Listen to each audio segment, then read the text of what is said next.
السلام عليكم ورحمة الله وبركاته. ازيكم يا حبايبي؟ عاملين ايه؟ صلوا على النبي يا جماعة.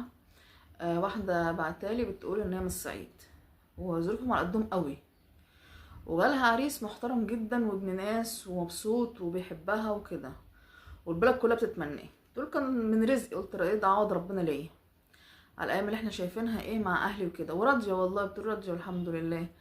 بس هو من كتر حبه فيه، يعني هي بتقول انا حلوة يعني وكده، وفي نفس الوقت محترمين ومقدمين برضو، انا واخواتي وابويا وامي وكده. ابويا شغال علينا واحنا شغالين عشان ايه نساعد معاه.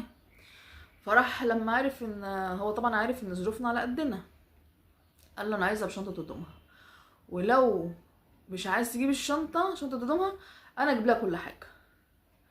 فبتقول فعلا هو ما شاء الله عندهم بيت عيله كبير، وضب الشقه توضيب حلو جدا، وجاب لي كل حاجه حتى الحاجات. برضه جبت هدوم وكده، بس هو جاب لي حاجات اكتر. وربنا كرمني اول ما اتجوزت، حملت.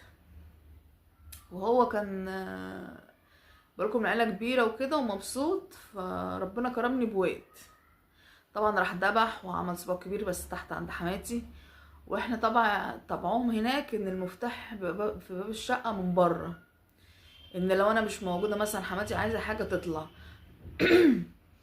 انا مثلا طالعه نازله مفضلش واخده المفتاح وطالعه، هو ده طبعهم.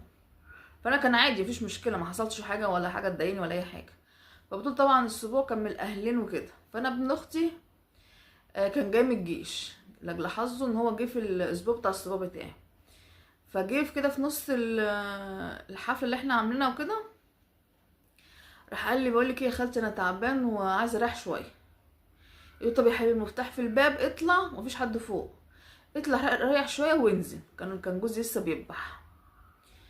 قال لها طب هقف معاه بس لحد ما يخلص ذبيح والجزار يشتغل في تقطيع اللحمه وانا هطلع. قلت له خلاص ماشي. طول بعد ما خلصنا جوزي كان مبسوط قوي وجاب هدايا للعيله الاطفال الصغيره، واليوم كان جميل. فبعد ما خلاص الدنيا هديت بقى الكل ابتدى يمشي، راحت حماتي قالت لي ايه بقول لك انت تعبتي طول النهار انت والواد، يلا ايه خدي بعضك واطلعي، شوفي بقى تستحمي ولا ايه، ظبطي ابنك وكده وايه وناموا بقى عشان انتوا تعبتوا من طول النهار. قلت فعلا دخلت. وانا متعوده ان انا بقلع ذهبي يعني في علبه كده على التسريحه. فانا بقلع اللي انا لابساه في دهب فيها، عشان ما قالوا لي ما تلبسيش ايه دهب كتير. ببص لقيت شبكتي مش موجود، فبقول له يا فلان، جوزها بقى كان طلع بقى خلاص. قالت لي، بتقول بقى جوزها يا فلان الشبكه بتاعتي مش موجود. قال لها يعني مش موجوده؟